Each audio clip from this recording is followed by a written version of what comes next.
Hello welcome to റോബസ്. അപ്പൊ നമ്മളുടെ biology series പോയിക്കൊണ്ടിരിക്കുകയാണ് അല്ലെ. ഇന്ന് നമ്മൾ ന്യൂട്രീഷൻ ആൻഡ് ബയോമോളിക്യൂൾസ് എന്ന ചാപ്റ്ററിലെ പ്രീവിയസ് ഇയർ ക്വസ്റ്റ്യൻസും വരാൻ ചാൻസ് ഉള്ള ക്വസ്റ്റ്യൻസും ആണ് വർക്ക്ഔട്ട് ചെയ്യാൻ പോകുന്നത്.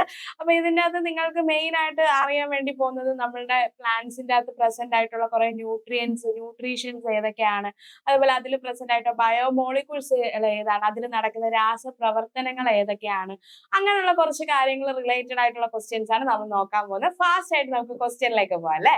ഫസ്റ്റ് ക്വസ്റ്റ്യൻ നോക്കിക്കേ. The process by which green plants prepare food is called എന്നാ ചോദിച്ചിരിക്കുന്നത് അല്ലെ.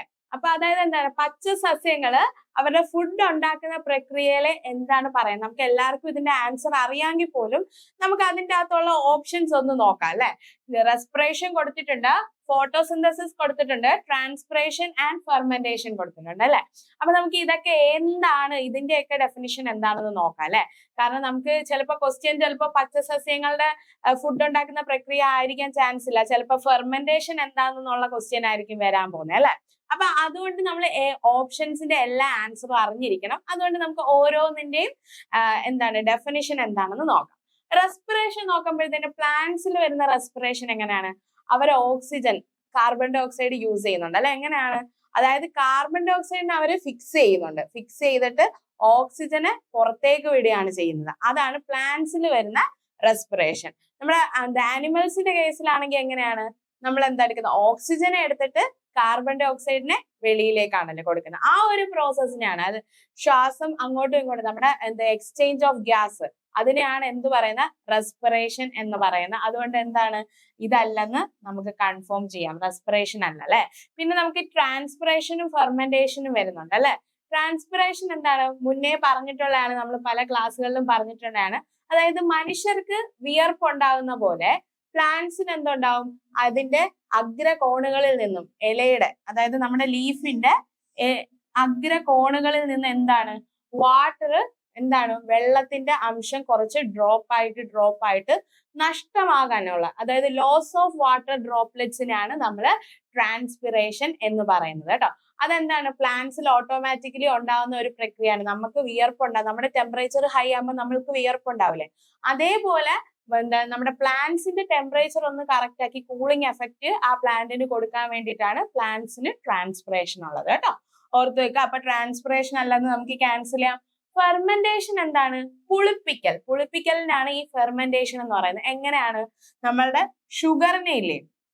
ഷുഗറിനെ ആൽക്കഹോൾ ആയിട്ടും ആസിഡ് ആയിട്ടും കൺവേർട്ട് ചെയ്യുന്ന മെത്തേഡാണ് ഫെർമെന്റേഷൻ. നമ്മളുടെ വൈന്, ബിയർ, അതേപോലെ തൈരിലൊക്കെ നടക്കുന്ന ഈ പുളിപ്പിക്കൽ പ്രക്രിയയാണ് നടക്കുന്നത്. അപ്പൊ ഫെർമെന്റേഷൻ പുളിപ്പിക്കലാണ്. അതായത് അവിടെ എന്താ നടക്കുന്നത്, നമ്മളുടെ ആ ഷുഗർ കണ്ടന്റിനെ അത് എന്താക്കി മാറ്റും, ആൽക്കഹോള് അല്ലെങ്കിൽ ആസിഡ് ആയിട്ട് കൺവേർട്ട് ചെയ്യുന്ന പ്രക്രിയയാണ്. നമ്മൾ തൈര് പുളിപ്പിക്കാറില്ലേ, പാല് മാറി തൈരാവാറില്ല, അത് എന്തുകൊണ്ടാണ്, അത് ഫെർമെന്റേഷൻ പ്രോസസ്സ് നടക്കുന്നത്, പുളിപ്പിക്കൽ പ്രക്രിയ നടക്കുന്നതിനെ കൊണ്ടാണ് അങ്ങനെ ഉണ്ടാവുന്നത്. അപ്പൊ അതും അല്ലെന്ന് നമുക്ക് കൺഫേം ചെയ്യാം. ആൻസർ ഓട്ടോമാറ്റിക്കലി നമുക്ക് അറിയാം, എന്താണ്, ഫോട്ടോസിന്തസിസ് ആണ് അല്ലെ. ഫോട്ടോസിന്തസിസ് ആണെന്ത്, പച്ച സസ്യങ്ങൾ ഫുഡ് ഉണ്ടാക്കുന്ന പ്രക്രിയ എന്താണ്, ഫോട്ടോസിന്തസിസ് ആണ്. സൺലൈറ്റിന്റെ പ്രസൻസിൽ കാർബൺ ഡൈ ഓക്സൈഡും വാട്ടറും കൂടി ചേരുമ്പോൾ അവസാനം എന്തുണ്ടാവുന്നുണ്ട്, ഓക്സിജനും ഗ്ലൂക്കോസും ബൈ പ്രോഡക്റ്റ് ആയിട്ട് ഫോം ആവുന്നുണ്ട് അല്ലെ. അതായത് അവസാനം ആ ഫോം ആവുന്ന ബൈ പ്രോഡക്റ്റ് എന്ന് പറഞ്ഞാൽ അതിന്റെ റിസൾട്ട് ആയിട്ട് നമുക്ക് കിട്ടുന്ന ഓക്സിജനെ അവർ പുറത്തേക്ക് വിടും, ഗ്ലൂക്കോസിനെ എനർജിക്ക് വേണ്ടിയിട്ട് അവര് പ്ലാന്റിന്റെ ബോഡിയിൽ തന്നെ സ്റ്റോർ ചെയ്യും കേട്ടോ. അപ്പൊ അടുത്ത ക്വസ്റ്റ്യനിലേക്ക് പോകാം. അതിന് മുന്നേ ആയിട്ട് നമുക്ക് ആൻസർ ഒന്ന് നോക്കിയേക്കാം. ഫോട്ടോസിന്തസിസ് കണ്ടോ, പ്ലാന്റ്സ് എന്ത് ചെയ്യും, സൺലൈറ്റിന്റെ പ്രസൻസിലും കാർബൺ ഡൈ ഓക്സൈഡും വാട്ടറും കൂടി ചേർന്നിട്ട് എന്തുണ്ടാക്കും, ഗ്ലൂക്കോസും അതേപോലെ ഓക്സിജനും പ്രൊഡ്യൂസ് ചെയ്യാറുണ്ട് കേട്ടോ. നോക്കിക്കേ, the site of photosynthesis in a plant cell, അതായത് ഈ പച്ചസസ്യങ്ങൾ ഫുഡ് ഉണ്ടാക്കുന്ന പ്രക്രിയ നടത്തുന്ന സൈറ്റ് ഏതാണ്, ആ സ്ഥലം ഏതാണെന്നാണ് ചോദിച്ചിരിക്കുന്നത്. മൈറ്റോകോൺട്രിയ ആണോ, ന്യൂക്ലിയസ് ആണോ, ക്ലോറോപ്ലാസ്റ്റ് ആണോ, റൈബോസോംസ് ആണോ, എവിടെയാണ്? അതായത് നമുക്ക് ഓട്ടോമാറ്റിക്കലി അറിയാം എവിടെയാണെന്ന്. കാരണം നമ്മൾ ആ ഫോട്ടോസിന്തസിന്റെ ആ ഒരു പഠിക്കുമ്പോഴേ നമ്മൾ പഠിക്കാറുണ്ട് അല്ലെ, ക്ലോറോഫിൽ ആണ് എന്നുള്ളത്. എന്നാൽ പോലും നമുക്ക് നോക്കാം, മൈറ്റോകോൺട്രിയ എനർജി സെന്റർ എന്നാണ് അറിയപ്പെടുന്നത് അല്ലെ. അല്ലെങ്കിൽ എന്താണ് power house of the cell എന്നൊക്കെയാണ് അറിയപ്പെടുന്നത്. ഇത് കുറെ വട്ടം ചോദിച്ചിട്ടുള്ളതാണ്. Power house of the cell എന്നറിയപ്പെടുന്നത് ആരെയാണെന്ന്? പവർ ഹൗസ് എന്നറിയപ്പെടുന്നത് നമ്മുടെ മൈറ്റോകോൺഡ്രിയയ്ക്ക് മൈറ്റോകോൺഡ്രിയ തന്നെ, മൈറ്റോകോൺഡ്രിയൻ എന്നും കൂടി പറയാറുണ്ട്. അത് നമുക്ക് ഇതിനൊന്നും മലയാളം വേർഡ്സ് പറയാൻ പറ്റില്ല, കൂടുതൽ പേരും പറയുന്നുണ്ട് മലയാളത്തിൽ പറയാം. അപ്പൊ നമുക്ക് ബയോളജിക്കൽ ആയിട്ടുള്ള ടേംസ്, ചില ടേംസുകൾക്ക് അതിന്റെ മലയാളം ഇല്ല, മലയാളം ഉള്ളതിന്റെ ഞാൻ ഓട്ടോമാറ്റിക് അതിന്റെ ഡെഫിനിഷൻ പറയുന്നുണ്ട്, ശ്രദ്ധിച്ച് കേട്ടാൽ മതി കേട്ടോ. അത് പറഞ്ഞു തരുന്നുണ്ട് ഓരോന്നിന്റെ. ന്യൂക്ലിയസ് എന്താണ്? നമ്മൾ സെന്റർ ഓഫ് ദ സെൽ എന്നറിയപ്പെടുന്നതാണ് ന്യൂക്ലിയസ് കേട്ടോ. സെന്റർ ഓഫ് ദ സെല്ലാണ് nucleus. Power house of the സെല്ലാണ് മൈറ്റോകോൺഡ്രിയ. ക്ലോറോപ്ലാസ്റ്റ് നമുക്കറിയാം ഫോട്ടോസിന്തസിസിന് ഹെൽപ്പ് ചെയ്യുന്ന, ഇതാണ് ആൻസർ. റൈബോസോംസ് എന്തിനാണ്? പ്രോട്ടീൻ സിന്തസിസ്, അതായത് പ്രോട്ടീന്റെ നിർമ്മാണം. സിന്തസിസ് എന്ന് വെച്ച് കഴിഞ്ഞാൽ നിർമ്മാണമാണ് കേട്ടോ. പ്രോട്ടീന്റെ നിർമ്മാണത്തിന് ഹെൽപ്പ് ചെയ്യുന്നതാണ് റൈബോസം കേട്ടോ. അപ്പൊ ഇതും അല്ലെന്ന് നമുക്ക് കൺഫേം ചെയ്യാം. അപ്പൊ ആൻസർ നമുക്ക് കിട്ടിയല്ലോ, ക്ലോറോപ്ലാസ്റ്റ് ആണ്. ക്ലോറോഫിൽ പിഗ്മെന്റ് വെച്ചിട്ട് ഹെൽപ്പ് ചെയ്തിട്ടാണ് നമ്മളെന്ത് പ്ലാന്റ്സിൽ ഫുഡ് പ്രിപ്പറേഷൻ നടക്കുന്നത് കേട്ടോ. നോക്കിയേക്കാം ആൻസർ കേട്ടോ. Chloroplast contain chlorophyll pigment. Chlorophyll പിഗ്മെന്റിനാണ് എന്ത്, ആ സൺലൈറ്റ് അബ്സോർബ് ആയിട്ട് അവിടെ ഫുഡ് ഉണ്ടാക്കുന്ന പ്രക്രിയ നടക്കുന്നത് കേട്ടോ. ഓർത്തു വെച്ചിരിക്കുക. അടുത്ത നോക്കിക്കേ, the green pigment in plants that capture light energy is. അതായത് നമ്മുടെ ഫോട്ടോസിന്തസിസ് നടക്കുമല്ലോ, ആ ഫുഡ് ഉണ്ടാക്കുന്ന പ്രക്രിയ നടക്കുന്ന സമയത്ത് ആരാണ് ലൈറ്റിനെ അബ്സോർബ് ചെയ്യുന്നത്, അതായത് നമ്മുടെ സൂര്യപ്രകാശത്തിനെ പിടിച്ചെടുക്കുന്നത് ആരാണെന്നാണ് ചോദിച്ചിരിക്കുന്നത്.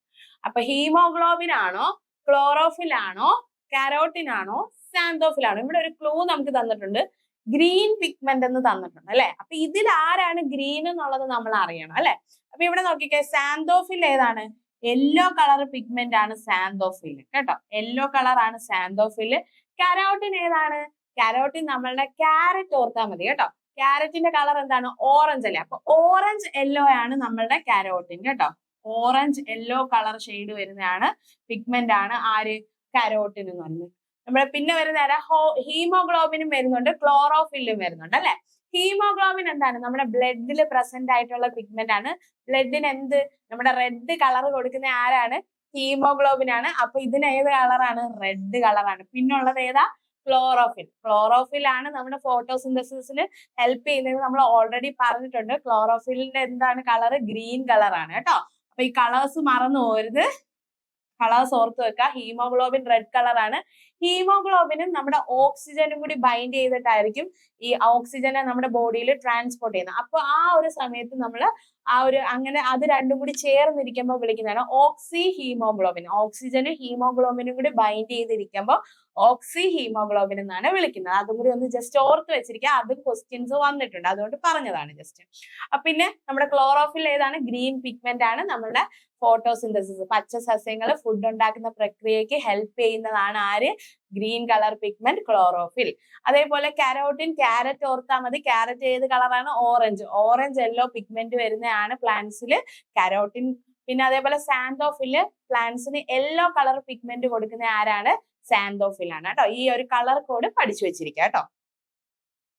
ക്ലോറോഫിൽ ആണ് ലൈറ്റിനെ അബ്സോർബ് ചെയ്തിട്ട് മെയിൻലി ഏത്, നമ്മൾ പിഗ്മെന്റ് ഗ്രീൻ ആണെങ്കിലും അത് അബ്സോർബ് ചെയ്യുന്ന ഏത് കളർ ലൈറ്റ് ആണെന്ന് അറിയാവോ?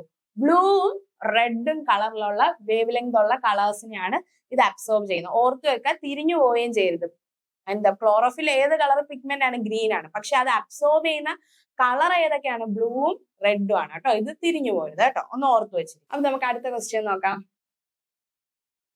Which element is essential for chlorophyll formation? Chlorophyll നമ്മൾ പറഞ്ഞല്ലോ, ക്ലോറോഫിൽ എന്ന് പറയുന്ന ഗ്രീൻ പിഗ്മെന്റ് ഉണ്ടല്ലോ, അതിന്റെ ഫോർമേഷന് ഹെൽപ്പ് ചെയ്യുന്നത് ഇതിലെ ഏത് മൂലകമാണെന്നാണ് ചോദിച്ചിരിക്കുന്നത് കേട്ടോ. അപ്പൊ ഏതാണ്? അയൺ കൊടുത്തിട്ടുണ്ട്, മഗ്നീഷ്യം കൊടുത്തിട്ടുണ്ട്, സൾഫർ കൊടുത്തിട്ടുണ്ട്, കാൽഷ്യം കൊടുത്തിട്ടുണ്ട് അല്ലെ. അപ്പൊ ഇതിന്റെ ഓരോന്നിന്റെ ഫംഗ്ഷൻ പ്ലാന്റ്സിൽ എന്താണെന്ന് ആദ്യമേ നോക്കാം അല്ലെ. അതറിഞ്ഞാലല്ലേ നമുക്ക് പെട്ടെന്ന് ആൻസർ കണ്ടുപിടിക്കാൻ പറ്റും. ആദ്യം നമ്മുടെ ഓപ്ഷൻ ഏതാണ്? അയൺ ആണ് അല്ലെ. അയണിന്റെ എന്താണ്? അയൺ എന്തിനാണ് ഹെൽപ്പ് ചെയ്യുന്ന പ്ലാന്റ്സിന്? മെറ്റബോളിക് പ്രോസസ്സിന് വേണ്ടിയിട്ട്. എന്താണ് ഈ മെറ്റബോളിക് പ്രോസസ്? മെറ്റബോളിക് പ്രോസസ് എന്ന് പറഞ്ഞു കഴിഞ്ഞാൽ നമ്മുടെ സെല്ലിൽ നടക്കുന്ന ഓരോ രാസപ്രവർത്തനങ്ങളില്ലേ, അതിനെയാണ് മെറ്റബോളിക് പ്രോസസ് എന്ന് പറയുന്നത്. അപ്പൊ അയൺ എന്തിനാണ് പ്ലാന്റ്സിനെ ഹെൽപ്പ് ചെയ്യുന്നത്? അതിൽ നടക്കുന്ന ഓരോ രാസപ്രവർത്തനം, സെല്ലിൽ നടക്കുന്ന ഓരോ രാസപ്രവർത്തനത്തിനെ ഹെൽപ്പ് ചെയ്യാനാണ് അയൺ ഉള്ളത് പ്ലാന്റ്സിന്. അപ്പൊ ഇതല്ലല്ലോ ക്ലോറോഫിൽ ഫോർമേഷന്. നമുക്ക് എന്താണ്? അയൺ ക്യാൻസൽ ചെയ്യാൻ പറ്റും അല്ലെ. അതേപോലെ നമുക്ക് കാൽഷ്യം, നമ്മുടെ ബോഡിയിൽ കാൽഷ്യം എന്തിനാണ്? ബോണിന്റെ സ്ട്രെങ്തിനാണ് അല്ലെ, എല്ലിനൊക്കെ നല്ല സ്ട്രെങ്ത് കിട്ടാൻ വേണ്ടിയിട്ടുള്ള, അതിന് വേണ്ടിയിട്ട് ഹെൽപ്പ് ചെയ്യുന്നതാണ് നമ്മുടെ ബോഡിയിൽ കാൽഷ്യം. അതേപോലെ തന്നെ പ്ലാന്റ്സിന് എന്തിനാണ്? ഗ്രോത്തിന് വേണ്ടിയിട്ടാണ് ഹെൽപ്പ് ചെയ്യുന്നത് കേട്ടോ. ഗ്രോത്തിനും അതേപോലെ തന്നെ നമ്മളുടെ റൂട്ട് ഡെവലപ്മെന്റ്, പ്ലാന്റ്സിന്റെ റൂട്ട് ഡെവലപ്മെന്റിനും ഹെൽപ്പ് ചെയ്യുന്ന ആരാണ്? കാൽഷ്യം ആണ്. റൂട്ട് ഡെവലപ്മെന്റ് എന്ന് പറഞ്ഞാൽ നമ്മുടെ വേരുകളുടെ വളർച്ചയില്, അതിനും അതേപോലെ അതിന്റെ പ്ലാന്റ്സിന്റെ വളർച്ചയ്ക്കും ഹെൽപ്പ് ചെയ്യുന്ന ആരാണ്? കാൽഷ്യം ആണ്. നമ്മുടെ ഹ്യൂമൻസിന്റെ ബോഡിയിൽ ബോണിന്റെ സ്ട്രെങ്ത്, എല്ലിന്റെ സ്ട്രെങ്തിന് വേണ്ടിയിട്ടാണ് കാൽഷ്യം ഹെൽപ്പ് ചെയ്യുന്നത്. അതേപോലെ തന്നെ നമ്മുടെ സൾഫർ വരുന്നുണ്ട്. അത് സൾഫർ എന്തിനാണ്? നൈട്രജൻ മെറ്റബോളിസത്തിനാണ്. അതെന്താണ് നൈട്രജൻ മെറ്റബോളിസം? അതായത് നൈട്രജന് നമ്മളെ അന്തരീക്ഷത്തിൽ നിന്ന് ഈ പ്ലാന്റ്സ് പിടിച്ചെടുക്കുന്നുണ്ട്. പിടിച്ചെടുത്തിട്ട് അതിനെ അവിടെ എന്താണ്? റൂട്ടിന്റെ നൊഡ്യൂൾസിൽ, നമ്മുടെ വേരുകളിൽ എന്താണ്? ഇതിനെ ഫിക്സ് ചെയ്ത് വെക്കുന്നുണ്ട്. ഈ നൈട്രജൻ അറ്റ്മോസ്ഫിയറിൽ നിന്ന് എടുത്ത്, അന്തരീക്ഷത്തിൽ നിന്ന് എടുത്ത നൈട്രജനെ അവിടെ ഫിക്സ് ചെയ്ത് വെച്ചിട്ട് അതിനെ പിന്നീട് എന്താണ്? അമോണിയ ആയിട്ടും കൺവേർട്ട് ചെയ്യുന്നുണ്ട് കേട്ടോ. ആ കൺവേർട്ട് ചെയ്യുന്നതിനാണ് നൈട്രജൻ ഫിക്സേഷൻ എന്നൊക്കെ പറയുന്നത്. അപ്പൊ ആ പ്രോസസ്സ്, അങ്ങനത്തെ ഉള്ള നൈട്രജന്റെ രാസപ്രവർത്തനങ്ങളെയാണ് ആര് ഹെൽപ്പ് ചെയ്യുന്നത്? സൾഫർ ഹെൽപ്പ് ചെയ്യുന്നത് കേട്ടോ. നൈട്രജന്റെ രാസപ്രവർത്തനങ്ങളെയാണ് സൾഫർ ഹെൽപ്പ് ചെയ്യുന്നത്.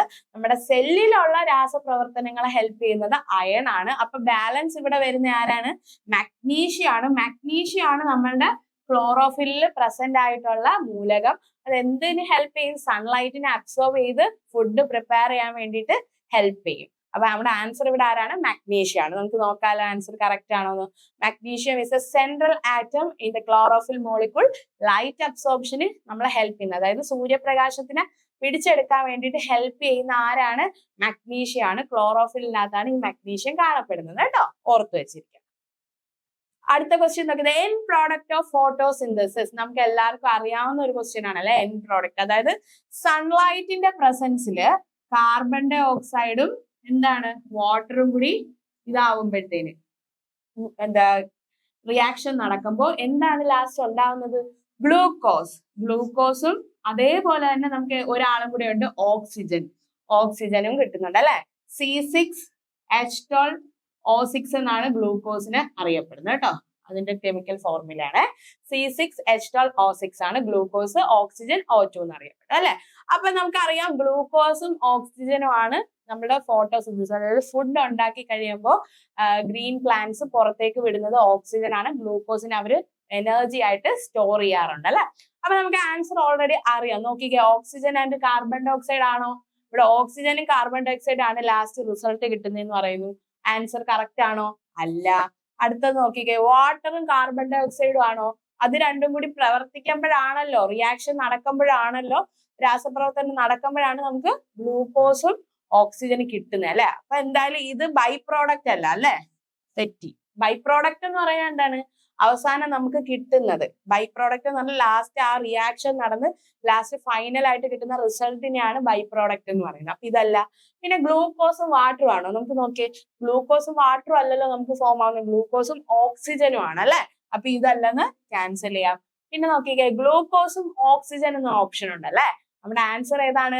ഗ്ലൂക്കോസും ഓക്സിജനും ആണ്. ഗ്ലൂക്കോസും ഓക്സിജനും ആണ് ആൻസർ. നമുക്ക് ആൻസർ ഫാസ്റ്റ് ആയിട്ട് കിട്ടിയില്ലേ? നോക്കാലോ ആൻസർ. നോക്കിക്കേ, കണ്ടോ?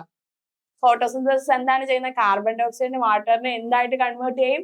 ഗ്ലൂക്കോസും ഓക്സിജനുമായിട്ട് സൂര്യപ്രകാശത്തിന്റെ പ്രസൻസിൽ കൺവേർട്ട് ചെയ്തെടുക്കും. നമുക്ക് അടുത്ത ക്വസ്റ്റ്യനിലേക്ക് പോവാം.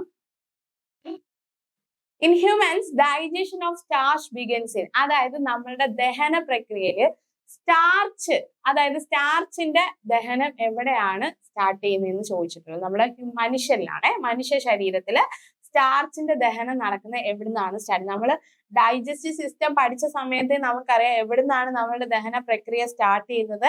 നമ്മളുടെ വായിൽ നിന്നാണ് അല്ലെ. ഫസ്റ്റ് ഓർഗൻ ഏതാണ്? മൗത്ത് ആണ് വരുന്നത്. മൗത്തില് എന്തുണ്ട്? സലൈവ, അതായത് ഉമിനീർ അല്ലെങ്കിൽ തുപ്പല് പ്രസന്റ് ആണ് അല്ലെ. ആ സലൈവയ്ക്കകത്ത് എന്താണുള്ളത്? സലൈവറി അമിലേസ് എന്ന് പറയുന്ന ഒരു എൻസൈം പ്രസന്റ് ആണ് അല്ലെ. Salivary amylase. ഈ സലൈവറി അമിലേസ് എന്ത് ചെയ്യും? സലൈവറി അമിലേസ് എന്താ ചെയ്യുന്നത്? നമ്മളുടെ സ്റ്റാർച്ചിന്, ഇതിൽ പറഞ്ഞിട്ടുണ്ടല്ലോ സ്റ്റാർച്ചിന്റെ ദഹനം എപ്പോഴാണ് തുടങ്ങി? ഈ സ്റ്റാർച്ചിനെ മാൽട്ടോസ് ആയിട്ട് കൺവേർട്ട് ചെയ്യും. സ്റ്റാർച്ചിനെ മാൽട്ടോസ് ആയിട്ട് കൺവേർട്ട് ചെയ്യുന്നതാണ് ആര്? Salivary amylase. അത് എവിടെയാണുള്ളത്? നമ്മുടെ ഉമിനീരിലാണ് ഈ സലൈവറി അമിലേസ് ഉള്ളത്. അവിടെ തന്നെയാണ് നമ്മുടെ ദഹന പ്രക്രിയ ആദ്യമേ സ്റ്റാർട്ട് ചെയ്യുന്നത്. അതായത് നമ്മുടെ സ്റ്റൊമക്കിലാണോ സ്റ്റാർട്ട് ചെയ്യുന്നത്? അല്ല. സ്മോൾ ഇൻറ്റസ്റ്റൈനിലാണോ ദഹനം സ്റ്റാർട്ട് ചെയ്യുന്നത്? അല്ല. ലാർജ് ഇൻറ്റസ്റ്റൈനിലാണോ? അല്ല. എവിടെയാണ്? നമ്മുടെ മൗത്തിലാണ് സ്റ്റാർട്ട് ചെയ്യുന്നത്. മൗത്തിൽ എവിടെയാണ്? നമ്മുടെ ഉമിനീരിൽ. സലൈവറി അമിലൈസ് എന്ന് പറയുന്ന എൻസൈം നമ്മളുടെ ഉമിനീരിൽ പ്രസന്റ് ആണ്. അതാണ് എന്തിനെ കൺവേർട്ട് ചെയ്യുന്നത്? സ്റ്റാർച്ചിനെ ആരാക്കി മാറ്റും? മാൽറ്റോസ് ആക്കി മാറ്റും. നമുക്ക് നോക്കിക്കേക്കാം. കണ്ടോ, സലൈവറി അമിലൈസ് പൈറ്റാലിൻ എന്നാണ് വിളിക്കുന്നത്. അതിനെന്ത് ചെയ്യും? സലൈവ ബ്രേക്ക് ചെയ്ത് അതിനെന്താക്കി? സ്റ്റാർച്ചിനെ എന്ത് ചെയ്യും? മാൽറ്റോസ് ആയിട്ട് കൺവേർട്ട് ചെയ്യും. അപ്പൊ നമുക്ക് നെക്സ്റ്റ് ക്വസ്റ്റ്യനിലേക്ക് പോവാം. The enzyme that digest ഫാറ്റ്സിന്റെ അതായത് കൊഴുപ്പുകളെ ദഹന പ്രക്രിയ എവിടെയാണ് അല്ലെങ്കിൽ ഏത് കാരണമാണ് നടക്കുന്നതെന്നാണ് ചോദിച്ചിരിക്കുന്നത്. ആര് കാരണമാണ്? അമിലൈസ് ആണോ നടക്കുന്നത്? ഇത് ലിപ്പേസ് ആണോ? പെപ്സിൻ ആണോ? ട്രൈപ്സിൻ ആണോ? അമിലൈസ് നമ്മൾ നേരത്തെ പഠിച്ചായിരുന്നു അല്ലെ? സലൈവറി അമിലൈസ് ഉമിനീരിലുള്ളത് എന്തിനാണ്? സ്റ്റാർച്ചിനെയാണ് മാൽറ്റോസ് ആയിട്ട് കൺവേർട്ട് ചെയ്യുന്നത്. സ്റ്റാർച്ചിനെ മാൽറ്റോസ് ആയിട്ടാണ്. കൊഴുപ്പിനെ ആണോ? അല്ല. അപ്പൊ ഈ ആൻസർ അല്ലല്ലോ, നമുക്ക് കൺഫേം ചെയ്യാം ഇതല്ല. പിന്നെ ട്രൈപ്സിൻ ഉണ്ട്, പെപ്സിൻ ഉണ്ട് അല്ലെ? പെപ്സിൻ എവിടെയാണ്? നമ്മുടെ സ്റ്റൊമക്കിലുള്ളതാണ് കേട്ടോ. സ്റ്റൊമക്കിലുള്ളതാണ്. ഇത് എന്തിനാണ് ചെയ്യുന്നതെന്ന് അറിയാവോ? നമ്മുടെ പ്രോട്ടീൻസിനെ എന്താക്കി മാറ്റും? പെപ്റ്റൈഡ്സ് ആയിട്ട് മാറ്റുന്ന ആണ് ആര്? നമ്മളെ സ്റ്റൊമക്കിലുള്ള എൻസൈം ആണ് പെപ്സിൻ. ട്രൈപ്സിനൊപ്പോ സ്മോൾ ഇൻറ്റസ്റ്റൈനിലുള്ളതാണ്. സ്മോൾ ഇൻറ്റസ്റ്റൈനിൽ അതായത് ചെറുകുടലില്ലേ, ചെറുകുടലിൽ കാണുന്നതാണ് ആര്? ട്രൈപ്സിൻ. ആ എൻസൈം എന്താ ചെയ്യുന്നത്? സെയിം തന്നെ പ്രോട്ടീൻസിനെ പെപ്റ്റൈഡ്സ് ആക്കി മാറ്റും അല്ലെങ്കിൽ അമിനോ ആസിഡ് ആക്കി മാറ്റുന്ന ആരാണ്? നമ്മളുടെ ട്രൈപ്സിൻ ആണ് കേട്ടോ. അപ്പൊ ഇതും അല്ല ആൻസർ എന്ന് കൺഫേം ചെയ്യാം. പിന്നെ ആരാ ഉള്ളത്? നമ്മുടെ ലിപ്പൈസ് ആണ് അല്ലെങ്കിൽ ലിപ്പിഡ്സ് എന്ത് ചെയ്യും? എന്തായിട്ട് മാറും? ഫാറ്റി ആസിഡ് അല്ലെങ്കിൽ ഗ്ലിസറോൾ ആയിട്ട് കൺവേർട്ട് ചെയ്യും കേട്ടോ. ഫാറ്റി ആസിഡ് അല്ലെങ്കിൽ ഗ്ലിസറോൾ ആയിട്ട് ഇതിനെ കൺവേർട്ട് ചെയ്യുന്ന ആരാണ്? ലിപ്പേസ് ആണ്. അപ്പൊ ഫാറ്റ്സിനെ ആരാണ് കൺവേർട്ട് ചെയ്യുന്നത്? കൊഴുപ്പുകൾ. ലിപ്പിഡ്സ് എന്ന് പറയുന്നത് ഫാറ്റ് ആണ് കേട്ടോ. ലിപ്പിഡ്സിന്റെ വേറെ പേരാണ് ഫാറ്റ്. അപ്പൊ ഫാറ്റ് അല്ലെങ്കിൽ ലിപ്പിഡ്സിനെ കൺവേർട്ട് ചെയ്ത് എങ്ങോട്ടേക്കാക്കും? ഫാറ്റി ആസിഡ് അല്ലെങ്കിൽ ഗ്ലിസറോൾ ആക്കി മാറ്റുന്ന ആരാണ്? ലിപ്പേസ് എന്ന് പറയുന്ന എൻസൈം ആണ് കേട്ടോ. ഓക്കെ അല്ലേ? അപ്പൊ ആൻസർ കിട്ടിയില്ലേ? നമുക്ക് ലിപ്പേസ് കിട്ടിയില്ലേ? നോക്കിക്കേ, കണ്ടോ? Lipase breaks down fat. Fat ഏതാണ്? ലിപ്പിഡ്സ് ആണ്. ഇൻറ്റു ഫാറ്റി ആസിഡും ഗ്ലിസറോളും ആയിട്ട് ഇതിനെ കൺവേർട്ട് ചെയ്യുന്നത് അല്ലെ? അപ്പൊ നമ്മളിപ്പോ ഏകദേശം നല്ല ഒരു 7 ക്വസ്റ്റ്യൻസ് വർക്ക്ഔട്ട് ചെയ്തിട്ടുണ്ട്. ഇതിന്റെ കണ്ടിന്യൂഷൻ ഇനി ബാക്കി അടുത്ത സീരീസിൽ വരുന്നുണ്ട്. അപ്പൊ ഇത് കറക്റ്റ് ആയിട്ട് നിങ്ങൾ ഫോളോ ചെയ്ത് കഴിഞ്ഞാൽ നമ്മൾ ബയോമോളിക്യൂൾസ് അല്ലെങ്കിൽ ന്യൂട്രീഷൻ ചാപ്റ്ററിലെ എല്ലാ ക്വസ്റ്റ്യൻസും നിങ്ങൾക്ക് കിട്ടുന്നുണ്ടാവും. അപ്പം do watch next series. Thank you.